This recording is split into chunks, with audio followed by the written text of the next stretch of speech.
All right. So I originally was asked, actually I think I'm supposed to do this. I was originally asked to fill in for MC Harper. Why? I have no idea. But anyways, okay. I want to kind of start out with a few of Gregg's personal mottos in life. So one of his mottos is, enjoy life, eat dessert first. And as we see, Gregg has filled that completely. Another one he has is, you can get more done with a kind word and a 2x4 than just a kind word alone.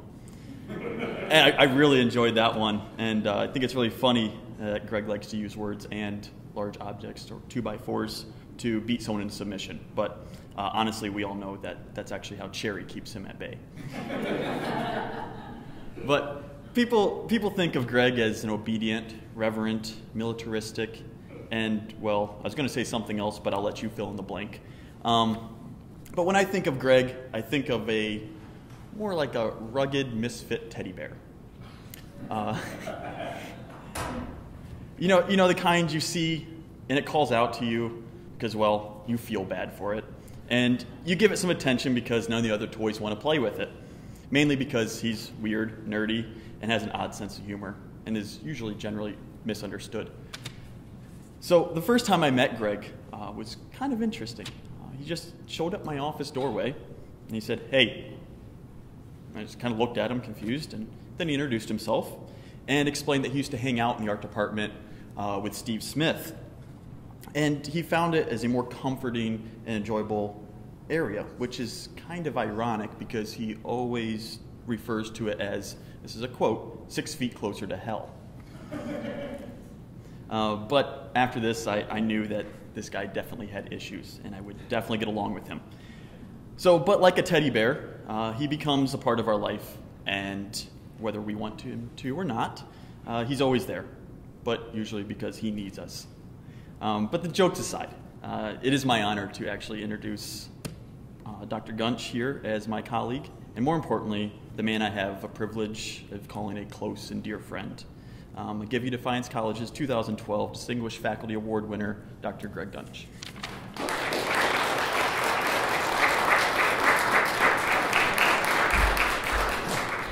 All right, thank you, Jason. This is really an honor to have you all here. I do appreciate this. And also, we've got the recorder set up initially at MC's request. She was last year's award winner, and I really actually built a lot of this with her in mind as the target audience. She taught us last year to have fun, and I hope that we can do that. All right? So that'll get started.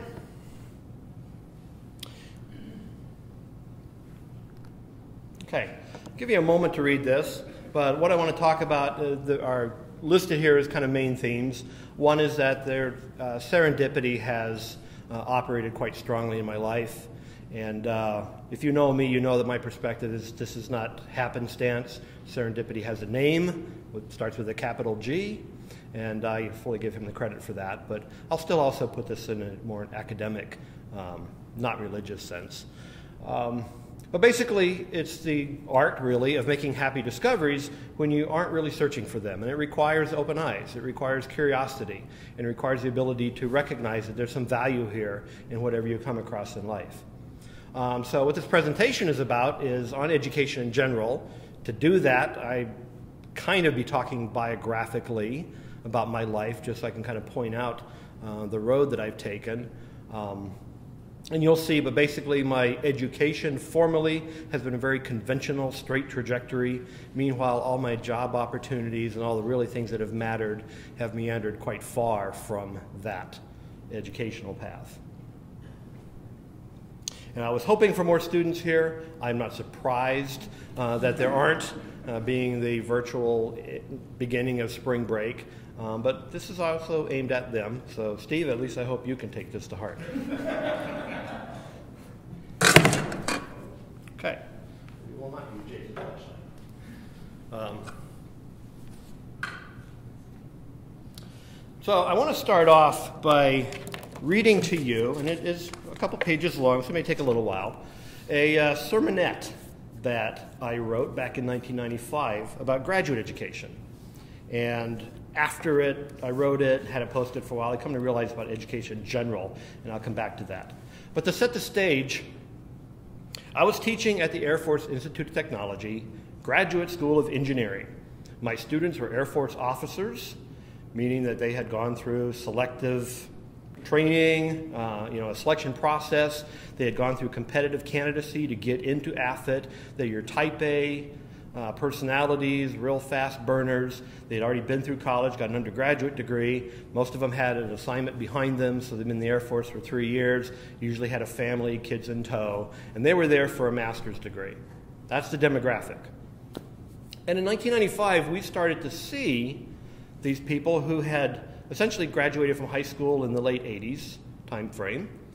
We started to see some of the things out of society rolling into their attitudes. They started talking back in class. They started asking, why do we need to do this? They started moaning about the fact that they had to buy their own pencils and did not have a desk to sit at. And they were insulted by that because their previous job, they had a desk, they had a secretary, and why do we treat them as second-class citizens, as students? We never did that when we were in college. And so we were talking about, what does this change? What is going on here? And I know amongst our discussions here as faculty, this is getting really bad, the type of attitudes that we're dealing with our students. But it was very telling for us that we were seeing this in these Air Force officers, supposed to be the cream of the crop, and yet those attitudes are starting to show through. So I wrote this sermon, I posted it on my bulletin board. See you, Doug. And for my fellow faculty to read, students read. I don't know if it ever really made an impact on the ones that I was aiming it at, but I did have students from other departments asking permission to copy it and share it with their classmates because they were tired of seeing that whiny attitude in their classrooms. So, yay, good there. So let me read this to you. Imagine yourself on your next assignment. Your supervisor walks into your office one day and tasks you to prepare a report for the commander on the capabilities, limitations, and expected uses of the recently discovered VSTM. See here in the picture. You're also to include in the report an executive overview of its theory of operation. The report is due in 4 weeks. What do you do? Well, first there's panic. You not only just heard about the VSTM a few days ago, but how are you supposed to report on something you know nothing about? The second thing comes to flight response. Give it to somebody else, you're about to say. But you're no longer a green lieutenant, and pawning it off on somebody else is simply not an option. Neither is doing a half-baked job of it. It is your task and yours alone. What we in the military call, Bill, we call an opportunity to excel. Right? Does this sound unrealistic? It is not. It happens all the time. And as you progress up the ranks, you will find yourself increasingly thrown into situations like this one. You will be called upon to perform tasks in areas in which you have no specific training. In fact, it may be the case that no one has training in that area. Furthermore, you may well be called upon or have to take it upon yourself to lead in such areas, such as the life of a military member. So how do you evaluate the VSTM? Well, first you find out more about the problem. What is a VSTM? What was it intended for? Where did it come from? You also find out more about yourself. Did you catch that? You find out more about yourself. What are you lacking in your knowledge to properly evaluate the VSTM? What do you need to know to even ask the right questions? And how do you go about filling those gaps? What resources are available to help you? What analogs in your experience can you draw from? And how far can you run with them? In other words, you take immediate responsibility for your own education and you get busy. This ability to educate yourself is at the heart of the graduate education process, because when you leave here, AFIT, you should have learned the art of assimilating new areas of expertise. This is where the value to your Air Force lies. Your value is not in the specialized knowledge in the subject area printed on your diploma. Although that knowledge is useful, it is not nearly sufficient for meeting new challenges, understanding new technologies, and adapting to rapidly changing Air Force requirements. To paraphrase the book Zen and the Art of Motorcycle Maintenance and Robert Pirsig's disdain for garage mechanics, he calls them factory-trained monkeys who can handle every problem except a new one. The knowledge itself quickly becomes obsolete. It's transient. It is your flexibility, adaptability, and ability for self-education that the Air Force needs. That is why you are here. This all should really come as no surprise. Your commission was granted based on your completion of an undergraduate degree. The content of the degree was generally not important. It was the achievement of the degree itself that the Air Force cared about, because the degree represented your ability to be taught and your self-discipline to achieve a difficult goal. Now you are working on a graduate degree, taking that next step. So back to the VSTM. You essentially have to research it heavily, become very intimate with the subject matter, write a report to convey the important information in a form others who are not nearly as intimate with it can understand, and do this all within a very narrow time restriction. Welcome to the real world, and welcome to AFIT. So AFIT is a microcosm of the real world. Here you repeatedly exercise this very process of learning about a new area, much of it on your own, and putting your knowledge into practice. This shows up in class projects, and on a larger scale, your thesis. All of these activities work towards a common goal, to build an independent, thorough thinker. The subject matter is a secondary issue. When we, the faculty, succeed in cultivating the former, the latter naturally follows and everybody wins. So for many people, being forced to stand on their own 2 feet and take responsibility for their education is quite a culture shock. When you were in high school, they spoon-fed you everything you needed to know to get out. In college, they told you what you had to know to pass a class and tested you on what they taught you. Nearly every form of Air Force training you've had has likely been paint by the numbers. Even when you first arrived at AFIT, things were much different. We had the 400-level remedial refresher courses, and many of the 500-level intro courses were just like old times, teach you what you needed to know. And what could you expect? Laying out the fundamentals is often just a transference of basic facts. But suddenly, you find yourself in a 600-level course, and higher, and then they move so fast they take your breath away. Fire hose takes on a whole new meaning. And you find yourself lacking significant chunks of knowledge. So what do? Well, you do the only thing you can do and what is expected of you. You do whatever it takes to fill those gaps. No amount of worrying or complaining will make the gaps go away. And like learning about the VSTM, it has to be done. So do it. Often during this process, the faculty become the enemy. It would be so much easier for you if we would simply tell you what you need to know to get by, wouldn't it? If we did that, it would be a disservice to you and the Air Force. It's a myth to think that the faculty do not care about the students, that we are not concerned with your education, and do not care whether or not you graduate. We are concerned, but our goal goes beyond teaching the content of a handful of courses. We need you to learn to learn. So we maintain a demanding process, one which forces you to adapt. It can be painful at first, but once you pick up the art of self-education, there is no domain you cannot explore. The knowledge is transient, it becomes obsolete and fades with disuse, but the art of acquiring knowledge will last a lifetime. And finally, for the curious, the VSTM is the very slow time machine. Todd, you still in here? You know this one? Old classic sci-fi? Oh, okay. I figured somebody would have had it. So I wrote this a long time ago, but very quickly became increasingly convinced that this is the definition of education in general, not just graduate education. Yeah, I'm seeing the nodding while I'm doing it. It applies to undergraduate college, of course.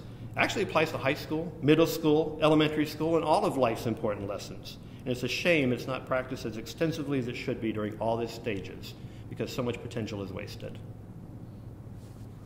I was delighted to read the evaluations in the fall. Normally, you know how they go. But this one here, I felt like Sally Fields at the Oscar. They love me. Somebody gets me.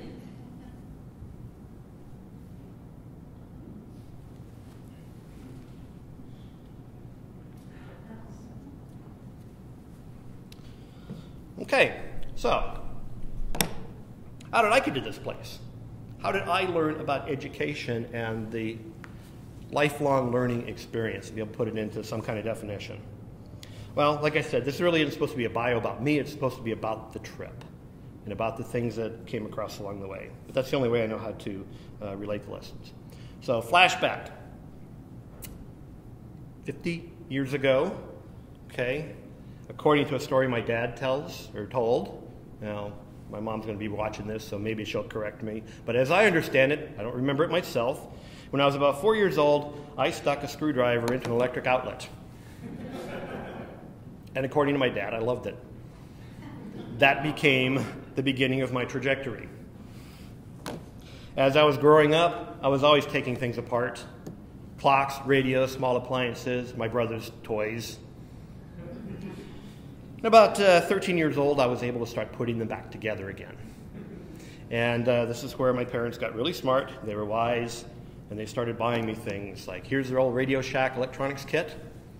My favorite thing that I remember was building a spark gap generator, which basically it was like a World War II radio jammer that would mess up electronic equipment. And my favorite job was, or task with that thing, of course, was to irritate my younger brother by screwing up the TV. There's a theme here you're going to catch on to. They also got me an erector set, motorized. And of course, one of my favorite things was to build little robots, and when we were supposed to be in bed, terrorize my little brother with these robots. He's 4 years younger than me. So yes, I was a bit of a devil as a child, and I think I've channeled that, but it's certainly been a helpful trend. My dad allowed me to stay up to watch the first moon landing. I'm very pleased. I think I was about 11 at the time. Yeah, that's about right. Got into model rocketry. I really did want to be an astronaut. The eyes precluded that. But like many of the kids my age that had this geekish trend, my favorite show was Lost in Space. Okay? But I wasn't able to be an astronaut. Instead, I'm worried about little Dilbert. He's not like other kids. What do you mean? Yesterday, I left him alone for a minute, and he disassembled the TV, our clock, and the stereo. That's perfectly normal. Kids take things apart. Oh. The part that worries me is he used the components to build a ham radio set. Oh dear. Is that bad? Normally I'd want to run an EEG on him, but the machine isn't working. It's worse than I feared. What is it? I'm afraid your son has the knack. The knack? The knack. It's a rare condition characterized by an extreme intuition about all things mechanical and electrical, and utter social ineptitude. Can he lead a normal life? No. He'll be an engineer. There. No, he'll be an engineer. And yes, I became an engineer, and I've even worked in cubicles. So, I took a pretty conventional educational path. I took all that stuff there in my childhood development, and I went and then got an engineering degree from a 2-year college, Bismarck Junior College there in town where we lived, and then went on to Grand Forks, North Dakota, and got a regular Bachelor of Science in Electrical Engineering. Just hardcore double E. Learned about all the engineering subdisciplines, learned how power is generated at dam and transmitted, learned about solid state transistors, electronic devices, all those kinds of great things. Now, this does date me a bit because my formal foray into computers, well, there we go. Yes, I programmed using punched cards. And if you know anything about punch cards, you know one of the smart things to do is number each one, because when you carry the shoebox across campus, you will drop it, okay? And you have to put all the cards back in order. I also worked my first microprocessor, little Motorola 6800 that we programmed one instruction at a time with this tiny little keyboard on the top. And as I was looking for the picture to go with this presentation, I felt really old because this comes out of the Computer History Museum. Also had the Hewlett-Packard calculator. I don't know if any of you used that. Had the postfix notation. You put the numbers in first and then the plus sign, minus sign, what you probably called reverse Polish notation before that was no longer politically correct. This was a calculator that had been used as the backup computer on the space shuttle for deorbiting and landing the space shuttle if the computers themselves weren't working. So that was the technology of that era. Later on, 3 years later, I joined the Air Force after graduation, worked an assignment, we'll come back to that. And then they gave me an opportunity to go to AFIT as a student. This is before graduate students became pesky. So we were a discipline class. And 1982, 1983, I went and got another degree, Master of Science Electrical Engineering, but my specialty was in digital engineering. There wasn't computer science at that point in time. There wasn't computer engineering at that point in time. Just a smattering of courses. And digital engineering was basically taking these new solid-state digital devices and applying them for Air Force problems, such as simulations and building toys for the Air Force, things that break stuff and kill people. By the way, you know the difference between a electrical, or say an aeronautical engineer and a civil engineer? Aeronautical engineers build weapons and civil engineers build targets. Worked another assignment after that. At that point in time, I started to get an interest in teaching. So I went back to AFIT and said, hey, do you remember me? They said, yes, we do. Would you be interested? They said, sure, we would. I had to go through the whole faculty, interview process. But they sent me off, as the Air Force does. They send you to a different school to get your PhD so that you come back with new knowledge, new material, rather than keeping it incestuous and just regrinding the old stuff. So I went to the University of Illinois in 1987 through 90 and got a PhD also in electrical engineering. And they told me I needed to study computer architectures and massively parallel processors. This is what I was going to be teaching when I got to AFIT. Okay, yes sir, we'll do. Right? So this actually, engineering is a pretty conventional path for an engineer, right? Very straightforward, do it by the numbers. And that's where my formal degreed education took me. However, life has different plans. Okay, and so what the rest of this is going to be about all the meandering that I did in and around these formal processes. Okay, well, the first serendipitous side trip was right after I actually, as soon as I joined the Air Force, they sent me off for 3 months to become an expert in troubleshooting intercontinental ballistic missiles, these nuclear tip missiles that we had pointed at Russia. That should be scary, only 3 months. I was a kid fresh out of school, fresh out of college. No Air Force experience prior to that. But we worked with good enlisted folks. Smart enlisted folks are also at the school. And instead of putting me into the field where they actually had the nuclear missiles, I had the privilege, and I do call it a privilege, of working at Vandenberg Air Force Base where we tested them. So they'd bring the real missiles down, but they'd pull the warheads off. They'd put on telemetry packages. We would then, after a couple of weeks of stabilizing everything, launch them out into the Pacific so they could measure accuracy, reliability, all those things as part of the testing program. So they were safe. Huh?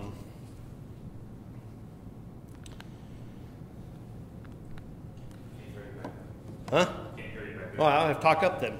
All right. This was a great assignment. Actually, for a kid fresh out of college, this is a wonderful assignment because you learn how things work.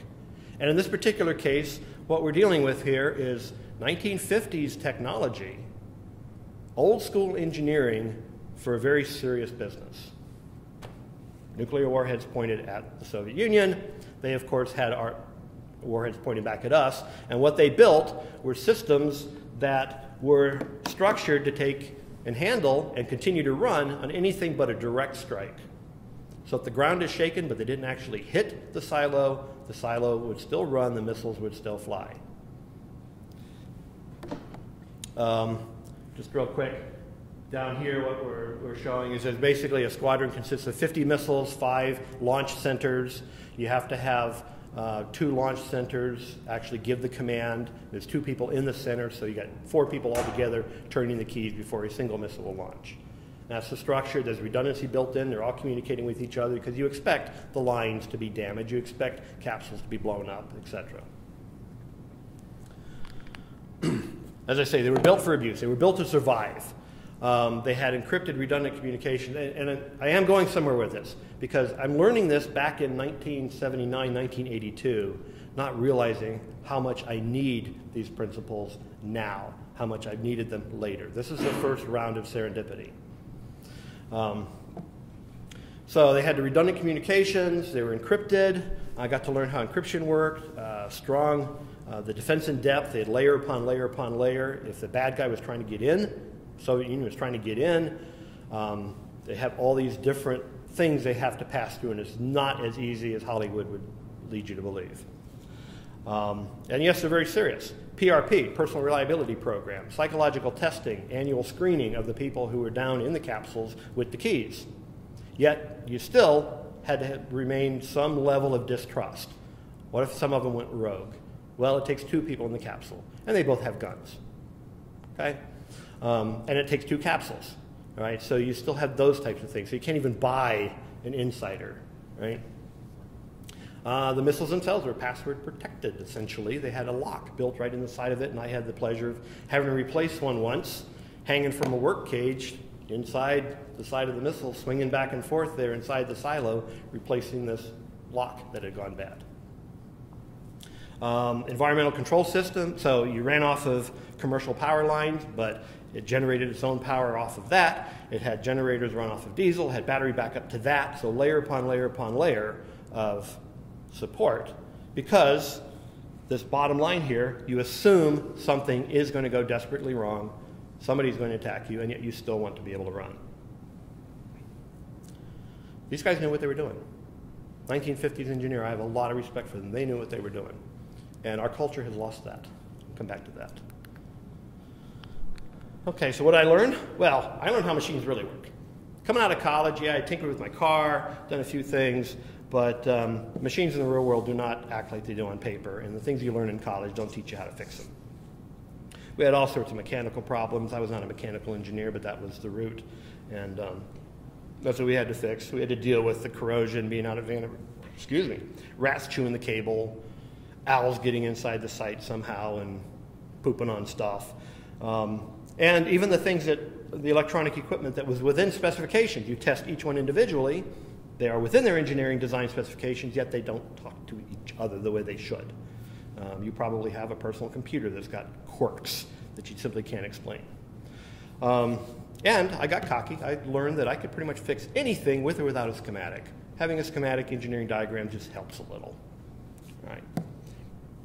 More importantly, what I took away from this, and this is where the serendipity comes in, 15 years later, is this mindset of operating with secure and survivable systems. 15 years later, I'm applying these to computers. I was given a background in encryption. We use that. I was given a background in reliable communications. We use that. And the think like the enemy mindset was a natural for me, given my deviant behavior as a child. Okay? I like breaking things. I will look at something and I can see, what can I do to make this go wrong? That's just a natural part of my personality, which, given what I do now for a living, really helps. Okay, so after spending the time learning those things, a few years, like I said, I got sent back to AFIT, or sent to AFIT for the first time, to get the master's program. And while I was there, yes, I majored in digital engineering like they told me I should. But I also had interest in other areas. And so I loaded my schedules heavily. I took every course I could from a certain instructor. And I ended up with a minor in pattern recognition, how to get machines to recognize speech, vision, those types of things. What you take for granted now when you talk to your phone, you talk to your GPS, we had huge machines back then to crunch that kind of information, and they had to be trained on your voice in particular. So we were at the front end of those types of technologies. I also had a minor in physiological information processing, learning how the eye-brain system works, learning how the human can interact with machines. Because we were looking at making things better for the interaction between the pilot and his cockpit.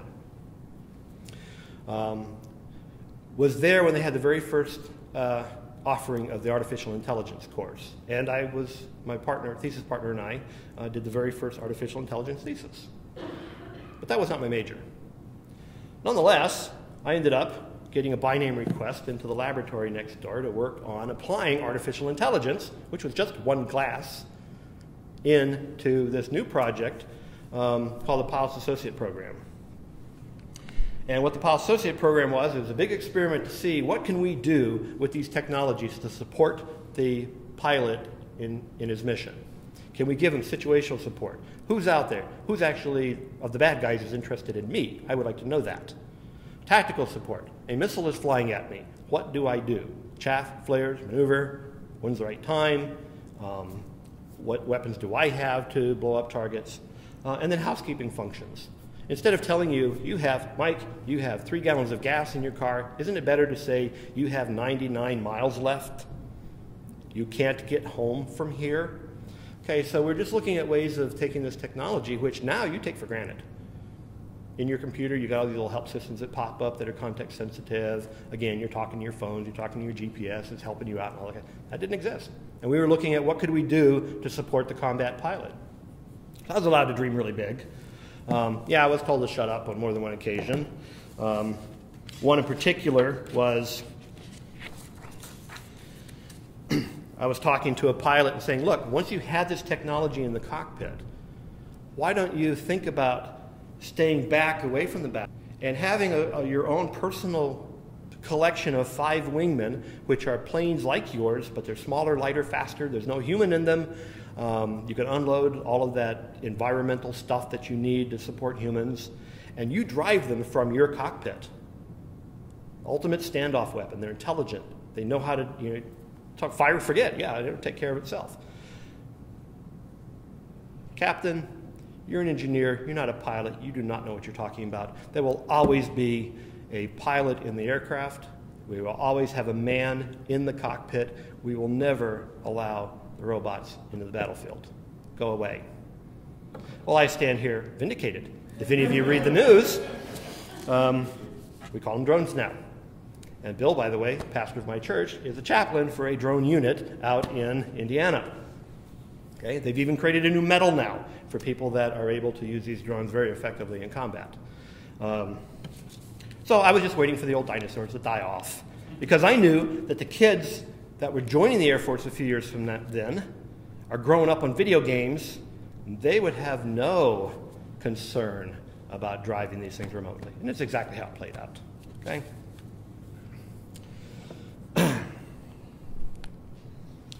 All right. After a few years of that, this is when I went to AFIT and said, hey, I would like to go and teach. And they said, great. And they sent me off to University of Illinois to get this doctorate degree. And they said, you will be teaching computer architecture, parallel processing. You need to get as smart as possible in that. So I did. Saluted. Yes, sir. I do that. However, while I was there, I took every course that they had to have. They offered in artificial intelligence, machine learning, pattern recognition, and my dissertation was an application of machine learning. Not quite on that engineering track, but it was fun. I enjoyed it. I was able to hang out in the Beckman Institute, which was a very large building on the north end of campus that had just been built for the sole purpose of getting anybody that had to do with information technologies, including the folks doing genetic manipulation of corn DNA, into the same building. So we would have this mix of ideas. So I hung out with the computer science people. Yeah, I had an engineering degree from the engineering college, but I hung out with the computer science people. And partway through the program, actually about halfway through, I'm working on the dissertation, I'm working through the night as I usually did, I realized that, I never really thought this through. Even as a kid, I never said I'm going to go and be an engineer. It just all sort of happened. But it was too late to back out. All right. So that's the end of the formal educational part. Now we move into my teaching experience. So starting in 1990, I began teaching as a profession. I'd done some tutoring and that kind of stuff prior, but began teaching then at the Graduate School of Engineering. And intentionally, as it says, I was prepared to teach computer architecture, hardcore engineering, massively parallel processing, applied Air Force problems. But when I got there, Major Bill Hobart had gotten a year there before me, and that was his area. And Dr. Frank Brown was getting ready to retire. And so I was directed to replace Frank. Can you guess what Frank taught? Artificial intelligence. I was in my groove. So I got to lead graduate research in applying artificial intelligence and machine learning techniques initially to pilot associate type problems, making the cockpit smarter, making the drones smarter, even though that wasn't popular at the time, and making the flight simulators smarter, populating flight simulators with other vehicles out there that weren't really humans. And the idea was, can you tell a human driving one versus a simulation? And any of you are gamers, you know that that is a very big part of the multiplayer gaming environment. In fact, our son, for a while, was even working for a company that was trying to make the other entities in the game intelligent and indistinguishable from humans. So that was our job. That's what we were doing research in. So, serendipity again. Got to do what I wanted to do, which wasn't really quite on the trajectory.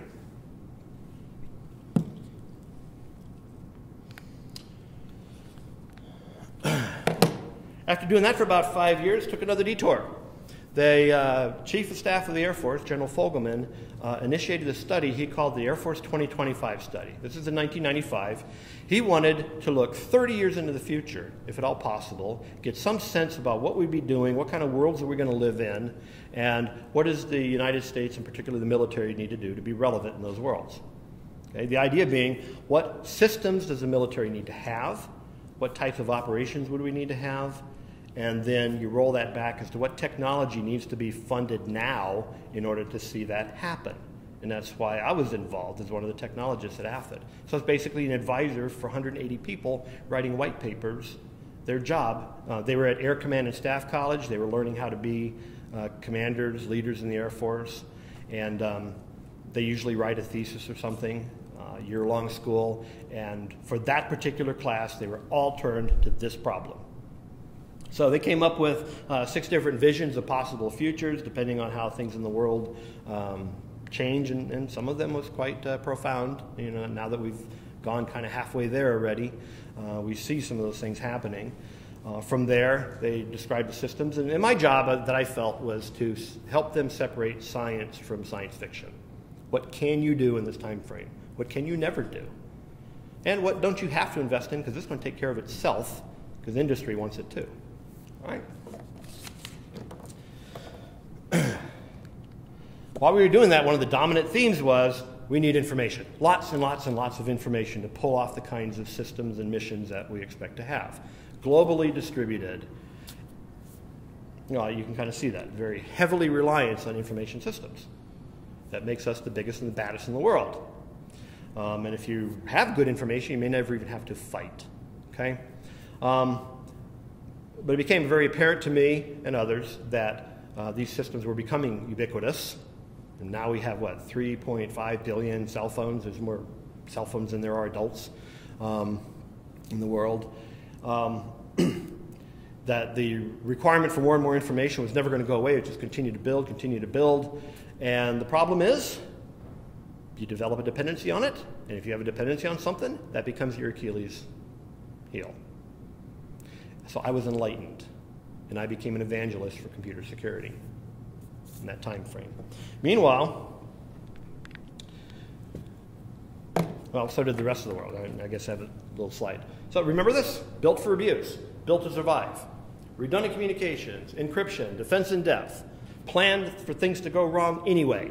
Assume an intelligent adversary, assume Murphy's Law. These are all of the fundamental principles that go into good computer security.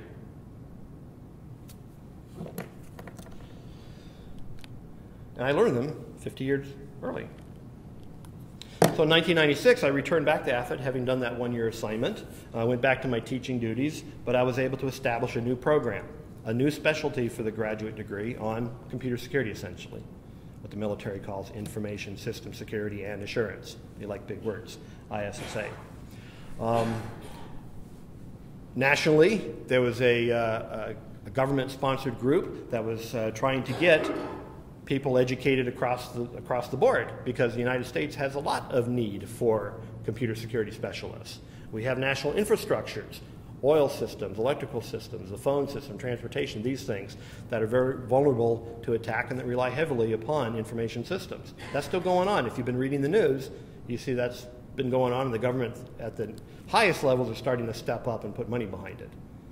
But even back in this time frame here, they recognized that we need to get educators, and we needed to educate the educators, because there were no schools that taught this yet. There were no people that had grown up knowing this. Very quickly, we became a national center of academic excellence in this. And part of it had to do with, I mean, I was the only one teaching those at the time, so I will take credit, but part of it had really to do with the fact that that exposure I had to a way of thinking about the world really applied here. And while I was doing this, I was able to apply artificial intelligence, machine learning technologies, again, my first love, to computer security problems. Got away from the policy associate stuff, but now into security. As I was going to conferences and things, trying to get as smart as I could, because there were no courses to take, there was no programs to take. We were all in this together. We started to see the beginnings of the field of digital forensics. And I just thought that was cool. As I started becoming a hobbyist in it, I started integrating it into my labs, and my students liked it too. Okay. After 13 years of being there, I kind of got antsy. I wanted to try something different. I wanted to go work in industry for a while, and I did. I was a good hardcore engineer in industry. I got to work with some cool stuff like anti-tamper, which is basically how do I protect my software and hardware from somebody like me figuring out how to break it, figuring out how it works, figuring out how to abuse it and use it to their advantage. So I was working on the defense side there. Problem was, even though I was making great money, I didn't love the job. Ethically, the companies that make money for the sole purpose of making money, that just didn't appeal to me. Some of the things that they did, I didn't like. It was a dark time in my life. And through a lot of introspection and through a very dear friend of mine, come to the realization that teaching is really what I wanted to do. And to quote Spock, talking to Kirk one time, he was talking about being commander of a starship. This is your first best destiny, and anything else is a waste of material.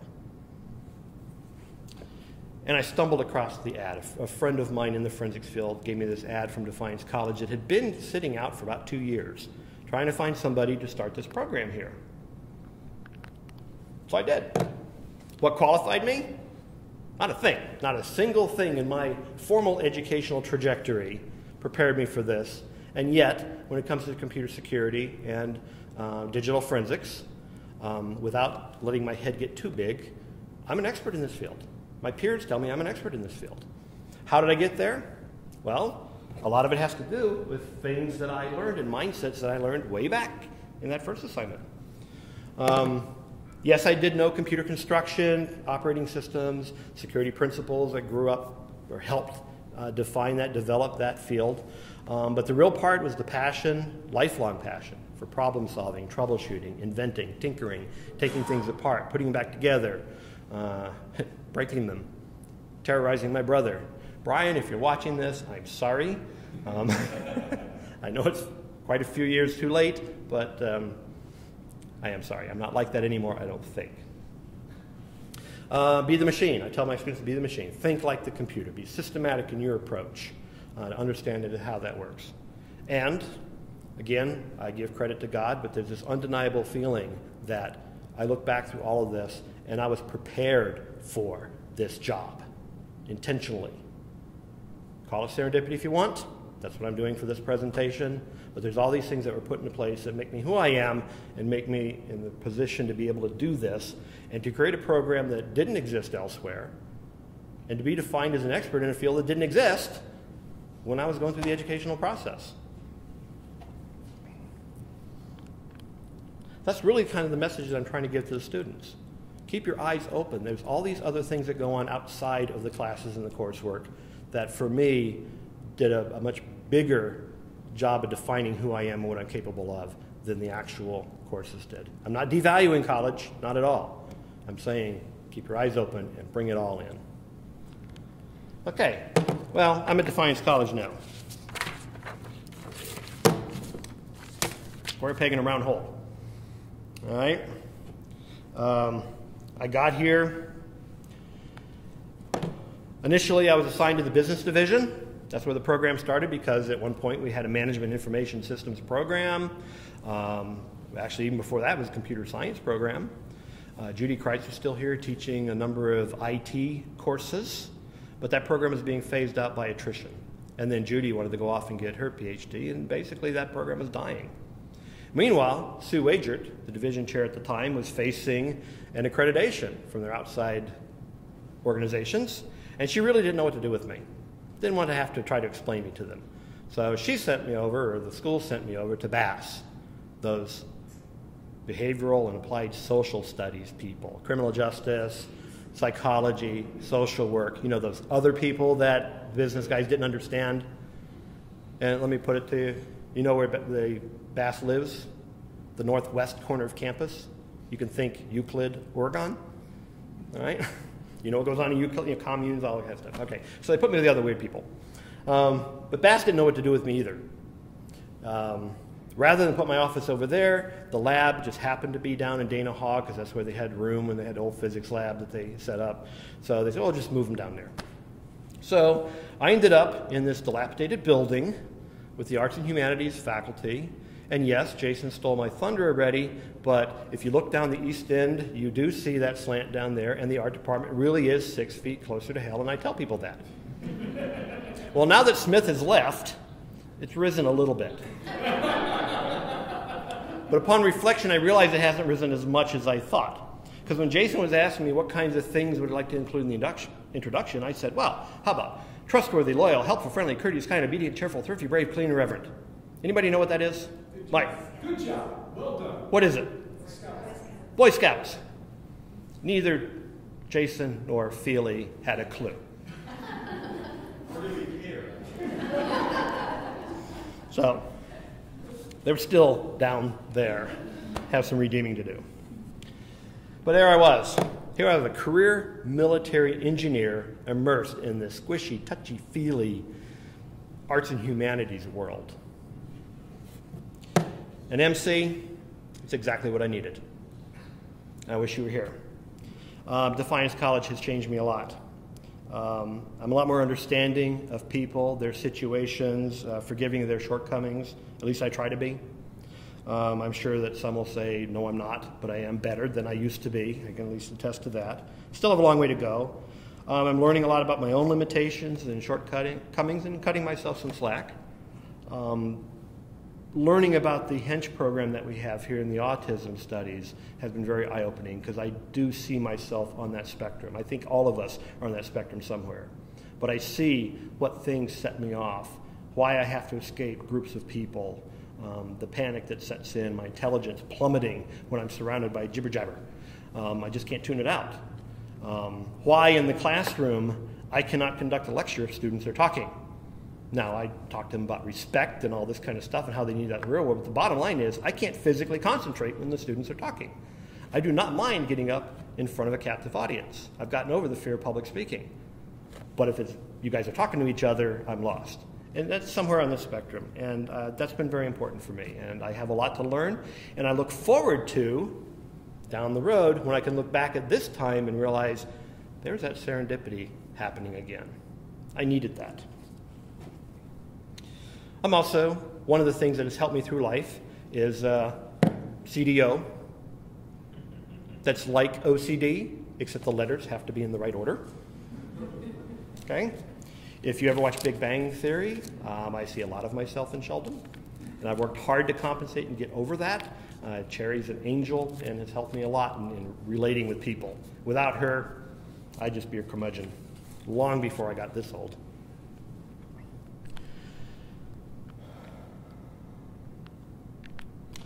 So let's wrap this up. Somehow I became an expert, again, not swelled head thing, but just outside looking in computer security and then digital forensics. I never planned any of this. That's the important part. I never planned it. And I didn't have a formal degree or even any formal courses in these things that I'm delivering formal courses in. How is that possible? Well, it's possible because of all those experiences, all those exposures, the detours I took, the serendipitous opportunities, as you can see, that have allowed me to be at the leading edge of technology since 1983. Artificial intelligence, machine learning, security, forensics. Always on the cutting edge. So what kind of lessons do people take away? What should my students be hearing? Well, first of all, learn at every opportunity. Be curious. Do not ever say, I'll never need to know that, because you don't know that. It's dumb to think that.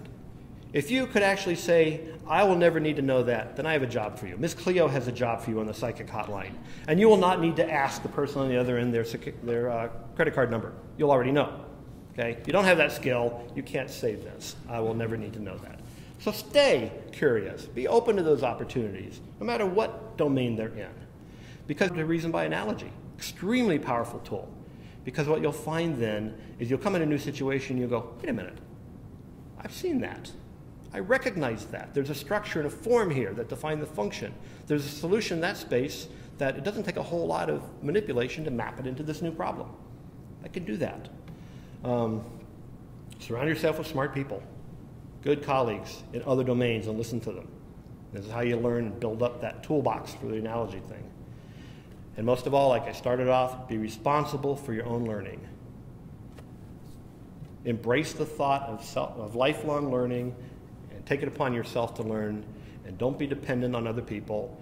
And as I tell the guys in my classroom, I said, get off of my nipple and start thinking for yourself. Okay? Wean yourself off of the instructors. All right? Very first question you should ask yourself, what don't I know that will help me here? And the second question is, how do I get it? Frank Brown, the guy that I retired, that I replaced, he had a story he loved to tell when he was in graduate school. I forget the exact course, but he went up to the instructor. They needed some sort of background. I think it was in statistics. He went up to the instructor and he said, but I don't have statistics. I've never taken it. And the instructor looked him in the eye and said, so? And that's when his light went on. His responsibility to fill that gap. And always be flexible. Thank you.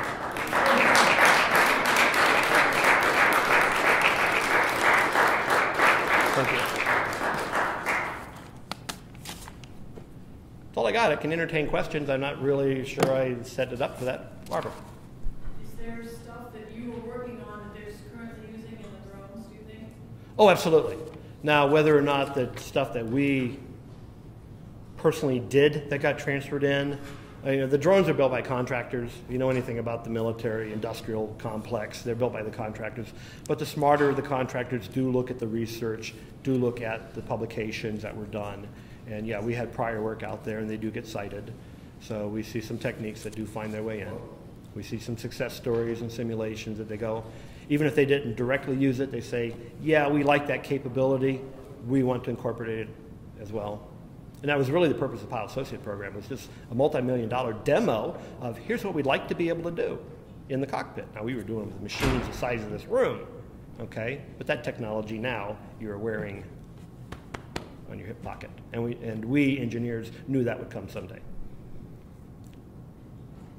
Just want to make sure before everybody starts, more people name that we present you with your lamp, Thank you. which has been inscribed with your name. Oh, great. Thank you very much.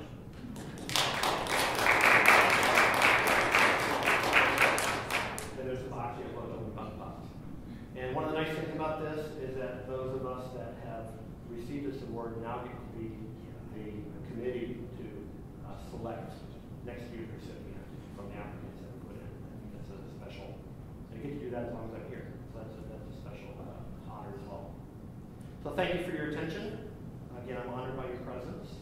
I do love my colleagues. I love my school. As Bill was fond of saying, I love my church. Yeah, I'm really happy here.